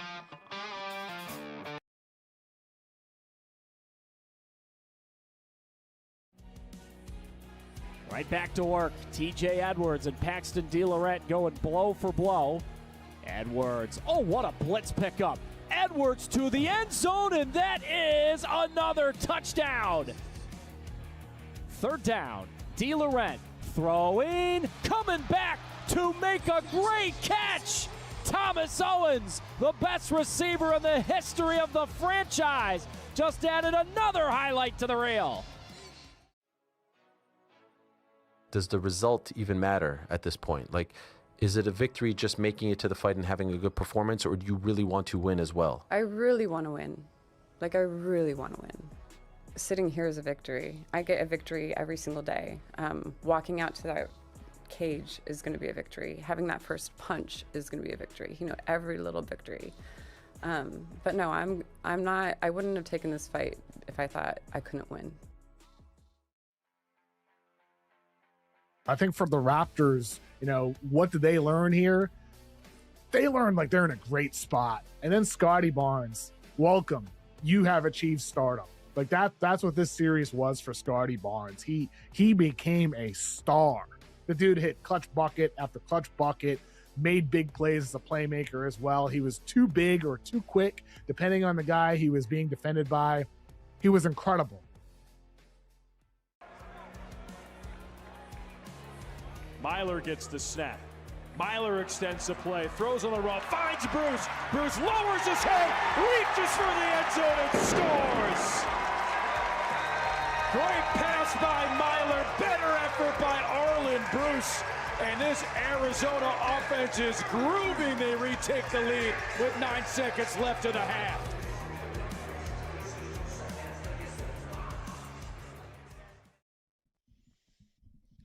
You get a quarterback, and you get a quarterback, and you get it. The Browns want them all. They want every single one of them. They're putting work in on Brendan Sorsby per source, that according to Tony Grossi. Remember, the Browns already have a very, very stacked quarterback room. They currently have 4 people in that quarterback room after drafting one this year, adding to what they already had. So, Caroline, optics, what do we think of this? It's a weird look. Now, look, I am always of the belief that if you have a million quarterbacks in your quarterback room and you don't believe in any of them, and you do believe that there's a guy out there that can be the future and the savior of your organization, you do whatever it takes to get that guy. So I'm not just because we have a quarterback in the room doesn't mean we have to have, I have to go out and get another quarterback. Like I don't believe in that. But the Browns do have a massive quarterback question, and they just keep throwing things out there and keep bringing quarterbacks in that I don't think any of them are going to be the future. It's like we just keep bringing in guys that have question marks, whether it's behavioral question marks like Brendan Sorsby, or does he have a question mark about, is this guy even an NFL quarterback like Taylor Green, Dylan Gabriel? Still asking that question about Shedeur Sanders. So it's like, you just keep bringing in guys that have massive question marks. So if you have all of these question marks, it doesn't all of a sudden give you an answer. And I think the Browns just have a strange and weird history on taking risks on guys that have character concerns.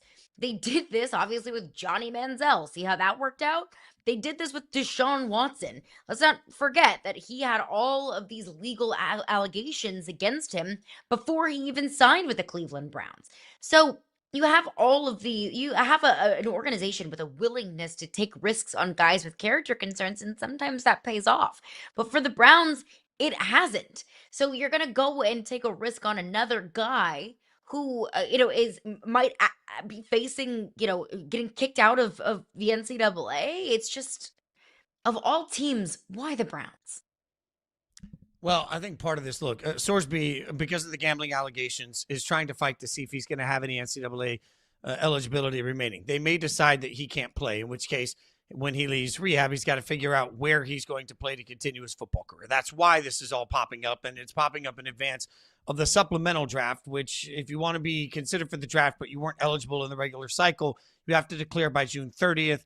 Teams would then have the opportunity to draft you. They would be using next year's draft pick. It's a very complicated procedure. But to me, the fact that the report is that they're taking a look at Sorsby, that they're doing their research on Sorsby, I think what that tells us is they don't have question marks. They have answers in the room. And the answer is not him. Dillon Gabriel is not him. I know they added Taylen Green in the draft this year. They're not adding a quarterback late in the draft thinking that that guy's really going to be their future. That's a complete roll of the dice. Nobody expected Brock Purdy to be Brock Purdy. You just got lucky in that process. So, yeah, maybe you get lucky with Taylen Green, but frankly, are you looking at Sorsby and Taylen Green if you thought that Shedeur or Dillon Gabriel, either one was the answer? If Todd Monken came in and said, you know what, I really think there are building pieces here that we can make the most out of. I think we can get some juice out of this squeeze. Is he looking at quarterbacks all over the place that also have no proof of concept? The answer to me to that is no. So I don't think there are question marks in the Cleveland quarterback room. I think the new coaching staff has decided there are answers.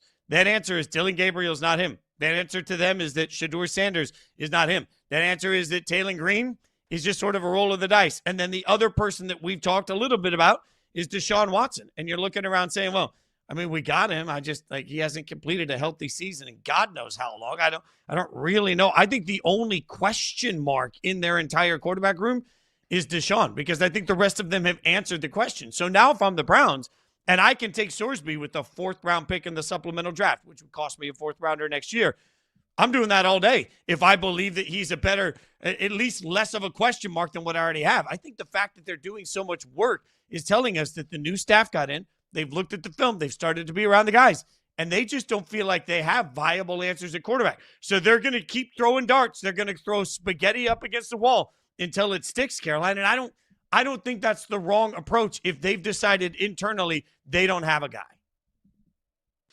I also wonder how they can know that. Like, if you believe right now, today on May 11th, that Taylen Green is not a starting quarterback in the NFL, sure, yeah, you can justify just take a late round flyer on a guy, but if you know that right now, then why are you even drafting him? Do you know that Shedeur Sanders is not a starting quarterback in the NFL? I don't. And obviously, the Cleveland Browns have far more, resources at their disposal to make up their minds about that. But I don't think that I have seen nearly enough from Shedeur to say that he is or he isn't. Now, Deshaun, I'm good on Deshaun. Dillon Gabriel, maybe we've seen enough to say, yeah, this guy just doesn't have it. But I do hear you. And if you know definitively that these guys are not the answer, you have to do whatever it takes to go find the guy that is. I just wonder how they know the answer to that already. I mean, I think they walked in the room and they looked at the tape and they said, yeah, I don't think this guy does. This is where all of us are, and look, I'm fully acknowledging that the minute this is aggregated, you and I saying anything about Shedeur is either going to make us a racist to somebody or an absolute idiot to somebody else. Like there's not allowed to be any gray area. I don't personally live in that world and I don't care what everybody thinks about it. My process on Shedeur is a simple one. Like to me, the last coaching staff took him in the 5th round and then they put him in the game and it was fine, but it wasn't something that they felt passionate about one way or the other. A new regime comes in and we see this all the time. A much different example, but certainly Clint Kubiak took the job, looked at Aiden O'Connell on tape for 3 minutes and said, we need Fernando Mendoza, right? Like there was never going to be a doubt. He looked at Geno and said, no, we're going to get rid of you. Like we're going to go somewhere else with this. So I think Todd Monken comes in and just quickly watches, just like they do when they're watching quarterbacks in college and they're breaking down who they're interested in. Monken looks at the tape and says, all right, I don't think Shedeur is him. Now, is it quick to make that decision? Yeah, to me, but certainly the fact that multiple coaches have now come in and sort of given you that indication, I think has to mean something. So I don't believe that Todd Monken took the Browns job, came in and said, you know what? The one thing I don't want to do is give Shedeur a shot. So if I'm presuming that Todd Monken took the gig with understanding that he wanted to win as many football games and he'll put whoever on that roster it takes to win, then I'm going to believe that he looked at the film with an equal opportunity to look at it and say, well, I'd really like to get a quarterback. I don't think the Browns want to keep throwing good picks at bad quarterbacks. I just think that's what they've inevitably done. They've either wasted a 3rd round pick or a 5th round pick. Right. But they're just bringing them in and saying, okay, what do we got? And every time the answer is nothing, then they just go do it again. So that's how they're trying to find it. I just don't believe in that strategy.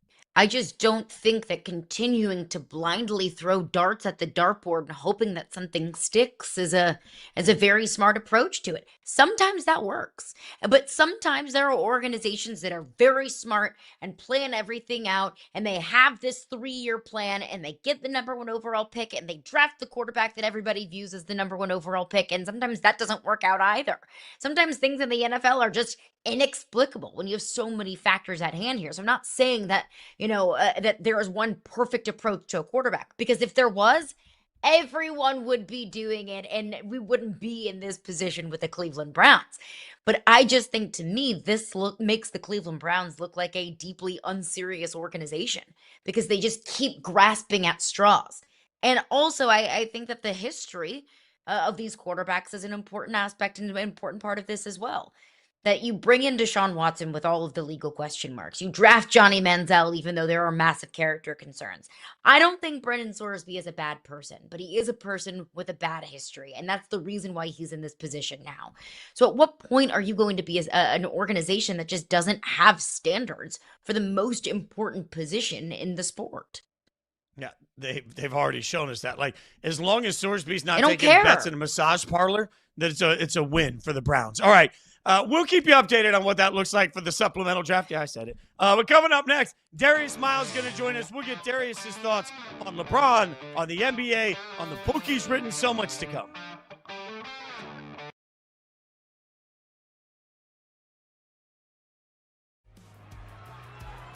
Myler gets the snap.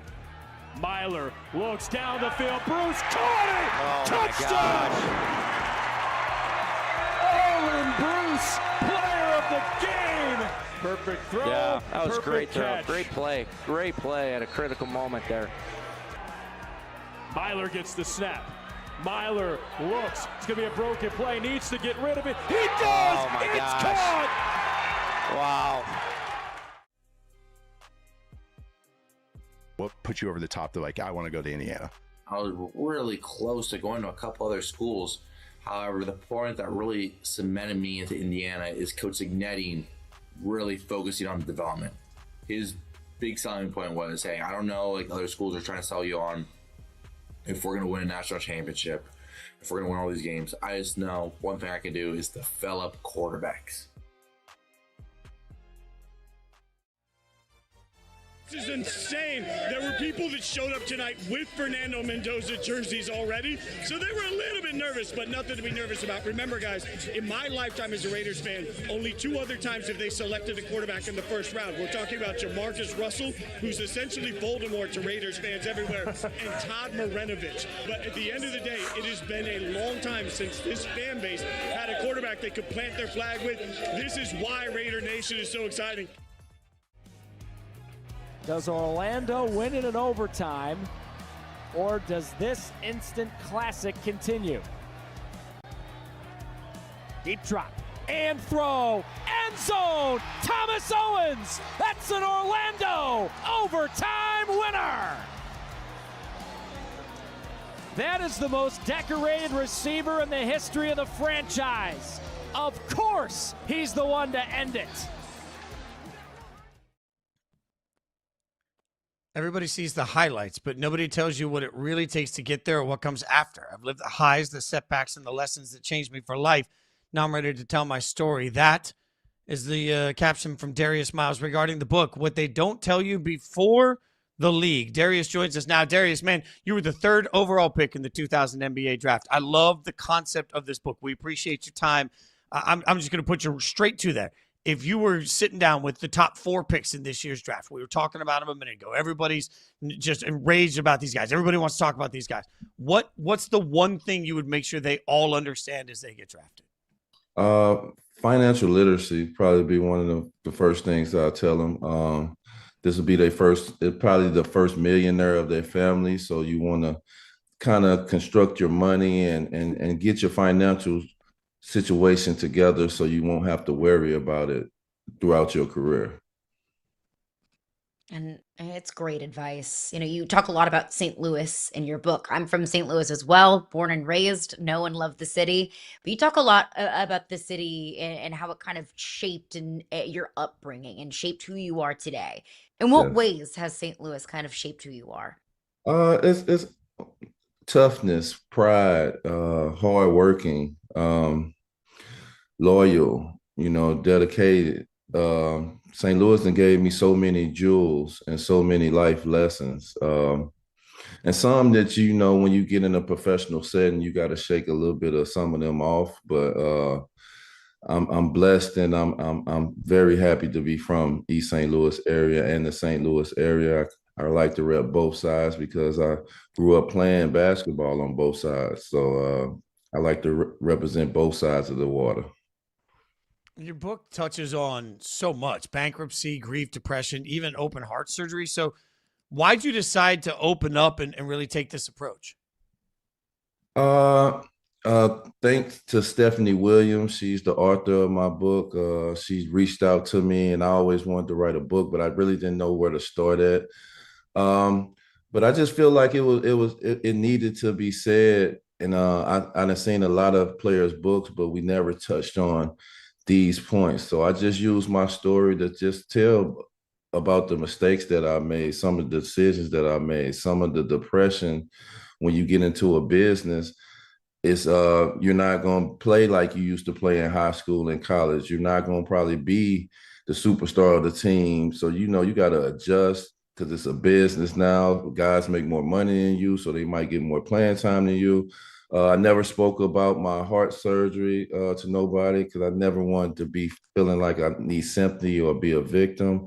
I never spoke about the case that I went through with the NBA, but I wanted to make sure I put that out there and speak in a positive light and to kind of give some of the future guys, the older guys, and people that's not playing sports that has a regular job, a different type of perspective on life and the decisions that you make. And I'd love to get your perspective on this because I always think about athletes, do one thing and play one sport for their entire life. So much of your identity is tied up in that sport that stepping away Yeah. from it probably is really scary. So take me back to that moment when you decided to step away and say goodbye to the NBA. How difficult was that for you? It was super difficult because I didn't decide to step away. It was the decision was made for me. I had microfracture surgery. I had knee surgeries on one knee, 3 on the other. The doctor just said that I wouldn't be able to play again. I tried to fight through it and persevere through it, and I worked very hard to see if I could, but then I couldn't, and then that's when I started losing people in my family, like my grandmother, my granddad, my mom, just started having depression of something that I've been doing my whole life and I lost. And I didn't even know what depression was. I didn't even know what I was feeling. So once I kind of just started seeking information, and that's when I kind of realized that I went through depression. I had anxiety. I was stressed. I was Xing myself out from the world, you know what I'm saying? And I just had to finally seek information and get up and get out and try to do something for myself. I hear that, and thanks for sharing that. I think that's really vulnerable of you to share that. By the way, it's really beautiful. I think about current NBA players who are covered in such a different way because of social media and because of how many shows like us exist, right? Everybody's yelling about everything, and then you've got a microphone in front of them all the time. How difficult in your mind is it for current NBA players to navigate all of this and navigate their mental health through it? I think it's very difficult in this day and age and era. Anything that you do, it's a microphone, it's a camera around. A lot of people have opinions. A lot of people got a chance to actually put their opinion out there in the world for other people to listen to and see. So I think it's very, very difficult in this time, mental health wise. Back in my day, if it wasn't in the newspaper in the black and white, that was the last day. If you ain't get yesterday's newspaper when they was talking about me, you ain't gonna probably see it the rest of the week. So but these days, they'll talk about something for a week, for a month.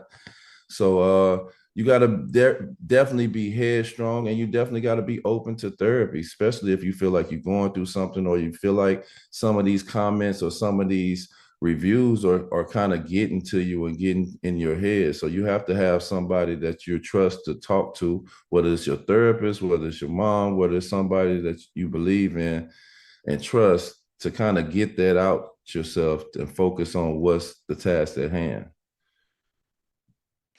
I mean, I think kids these days have thicker skin than anyone has ever had to have. But, we talk about all these lessons that you learned, maybe lessons that you had to learn the hard way. There were also a lot of Yeah. career highs for you. So when you look back on your Yeah. career, what stands out as one of your favorite moments?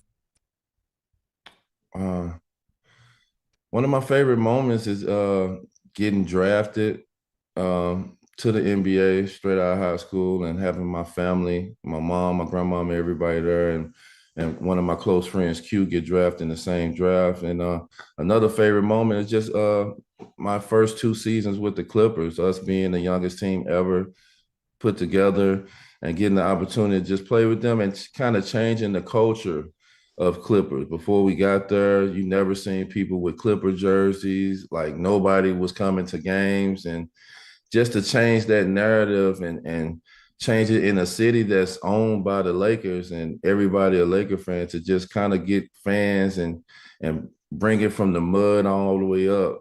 I think them was like my favorite moments of my career. We were talking about the Clippers earlier because of the trade with the Pacers. They get the number 5 pick. So I'm going to make you, Darius, I'm making you the GM, team president. You're the governor. You got the whole thing. You are the Clippers. How do you make the Clippers, again, as relevant as you guys did?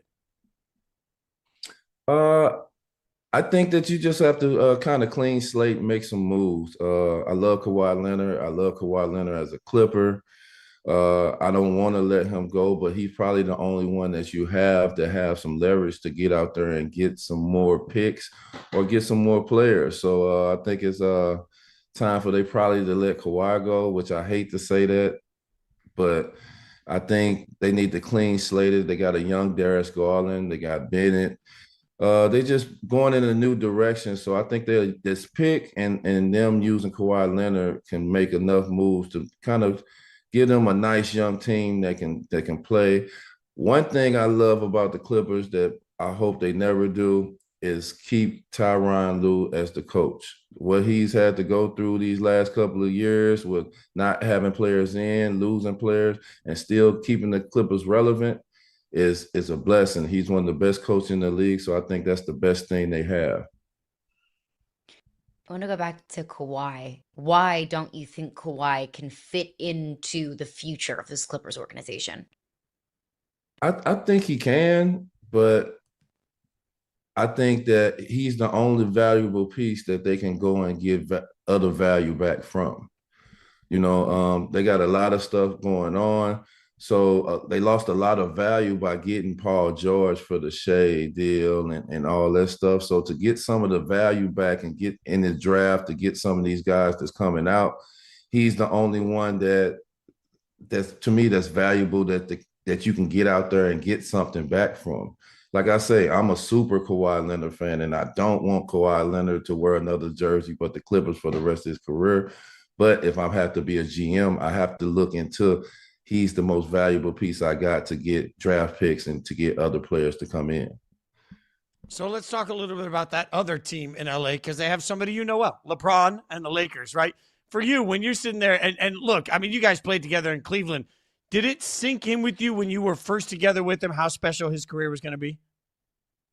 Of course, I wouldn't say career, but I knew how special he was. You never know with a guy's career. Like, you have guys like Grant Hill and Penny Hardaway. We know how special he is, but we never expected their career to end as short as they did. But I knew from his senior year in high school, LeBron was going to be special. Like, I used to go to his high school games. Then when he came in, his locker was right next to mine. So I knew he was a special player, and he had a whole lot of skills and talent, but I never thought that he would be playing 22 years in the NBA. That's definitely a blessing. I mean, he is defying the laws of physics with Mhm. how well he's able to play at this age, and how many years he has accrued in the NBA.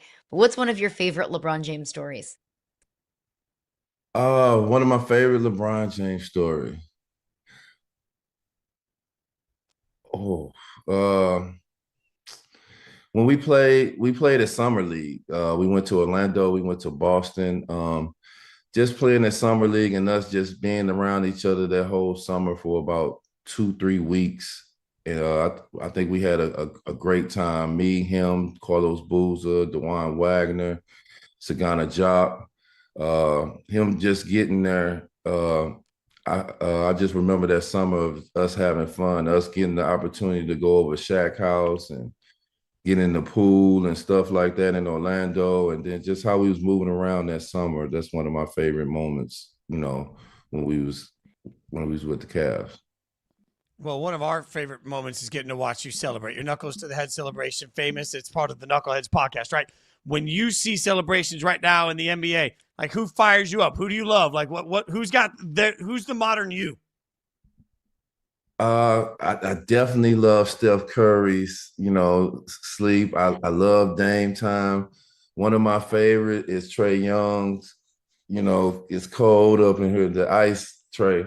I love that. It's a lot of them that I really love.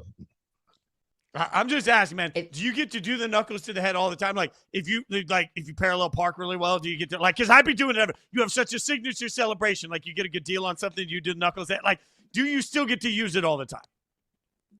Yeah, because people, they greet me like that. If I'm walking through the airport or anything, they'll be like this, and then I throw it back up at them. So, yeah, I use it all the time.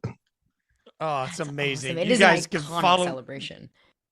You guys can follow him on Twitter. X at 21 Black King is how you get there. Obviously, the book, What They Don't Tell You Before the League, man. It's so inspiring to see you use your story to try and help everybody learn and grow. It's a really beautiful thing. Thanks for sharing with us. Thanks for hanging out with us. Thanks for years of memories, getting to watch you play. It's incredible, but thanks for telling us about the book, bud. Oh, man, thank you for having me. I definitely appreciate it. It's great stuff from Darius. So go check out the book. I'm going to go get it right now. In the meantime, coming up, we were just talking about the King. Is it his last game in LA? We'll figure it out next on Yahoo Sports Daily.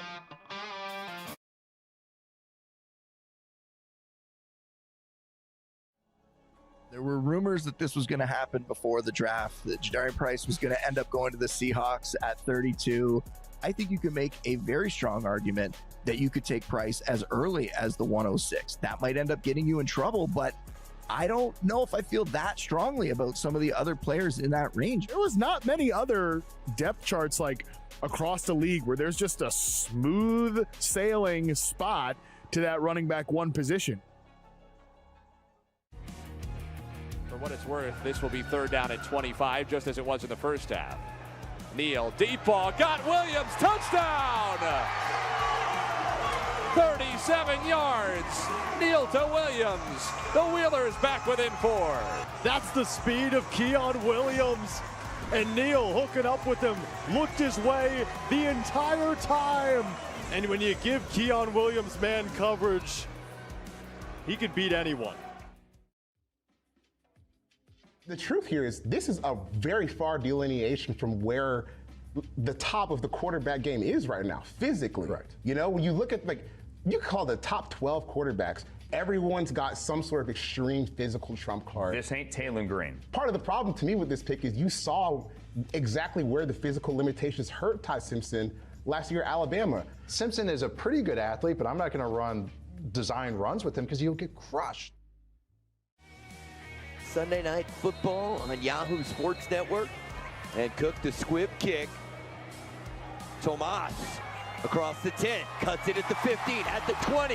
One guy to beat, inside the 10, cuts it back 5. He's in! Touchdown, Nighthawks.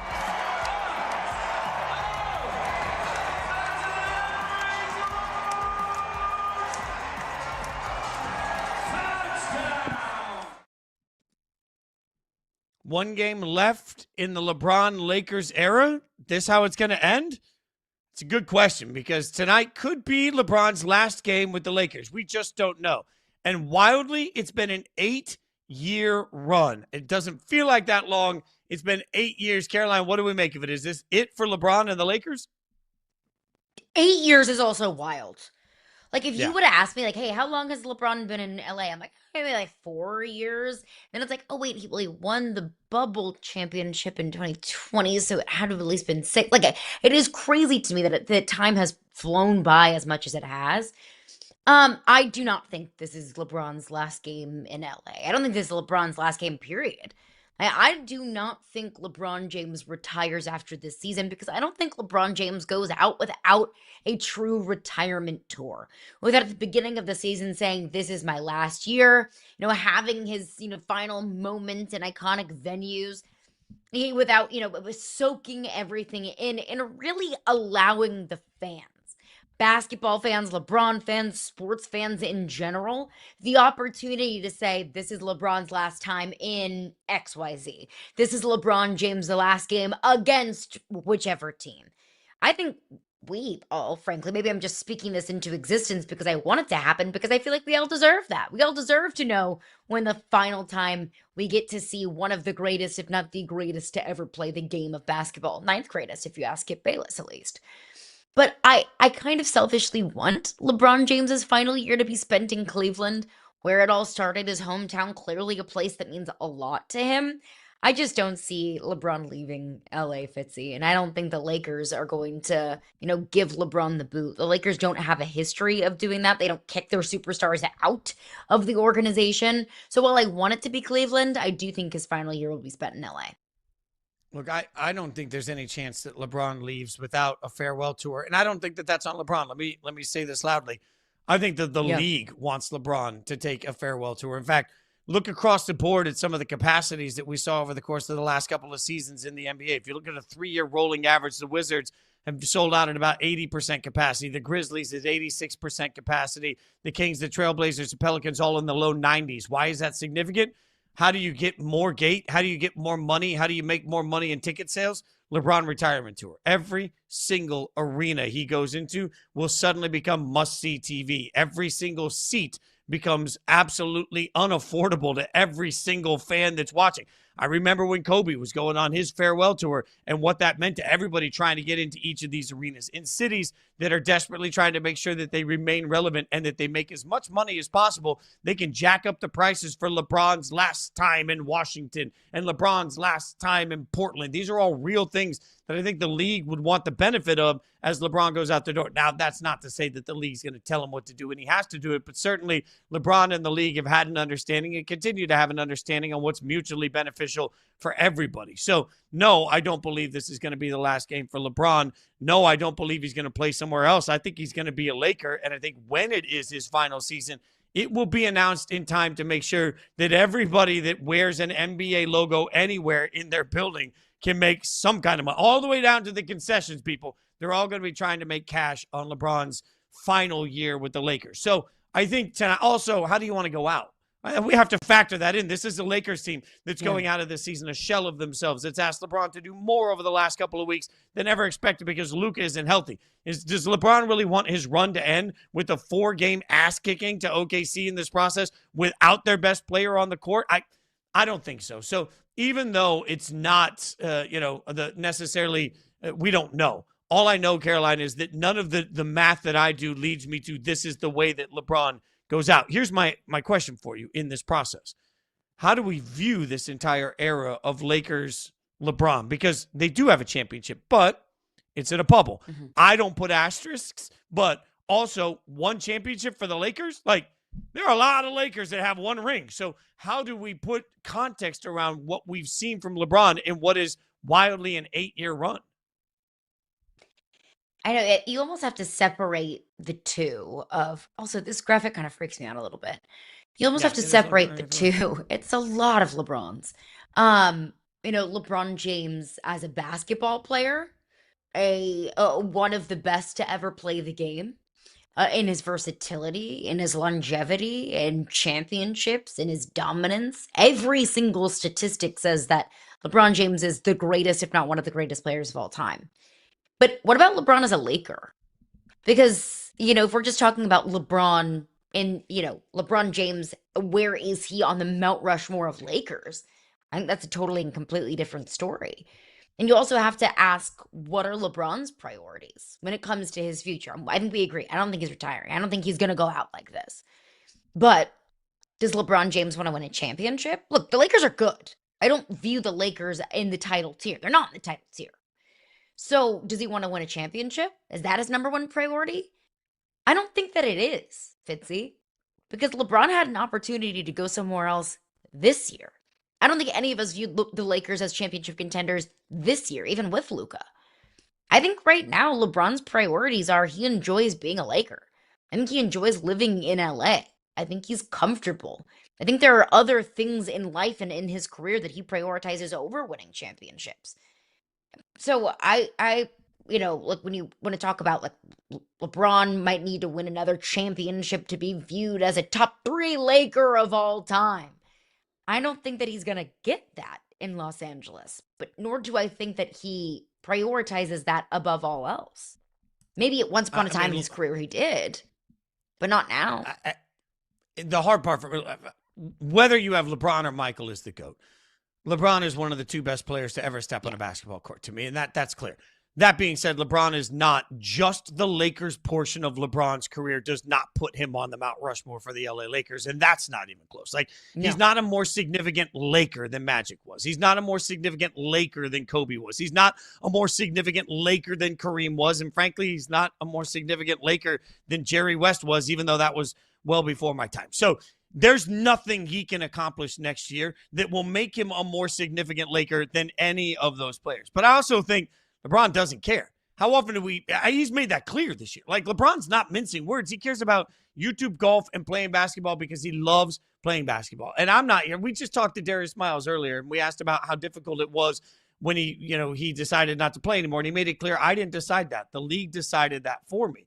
I think the difficult part of this is we always look at athletes and say, hang it up. Well, if LeBron wants to keep playing basketball, he should keep playing basketball. And if he wants to keep playing basketball, he should probably go where he enjoys playing, where his family enjoys being, and where it works for his life. And that feels like the Lakers to me. So part of the inevitability of this is, frankly, I don't think there's anything LeBron can do at this point that will change the way most people feel about his legacy, whether we're talking about GOAT, or most people feel about his legacy, whether we're talking about the Lakers. So knowing there's like a freedom that comes from knowing, hey, no matter what I do, it's not going to keep all y'all happy, and I don't give a damn what all y'all think. So I'm going to do what makes me happy. And your point about what he decided this year is an important one, because if the only thing that mattered to LeBron in the entire world was winning a championship, he could have opted out, taken a mid-level exception, and gone to the best roster and just ring poached. He could have done that. He didn't do that. Knowing that he didn't do that last year, I don't think he's going to do that this year. So the inevitability becomes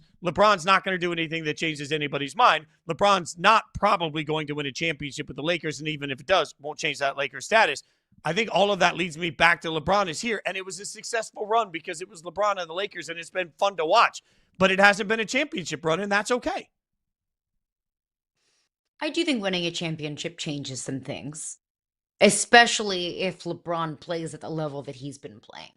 And to your point about like, hey, hang it up, I do feel like those voices would be louder if we weren't seeing LeBron James at 41 years old averaging, 25, 30 points a game in the postseason.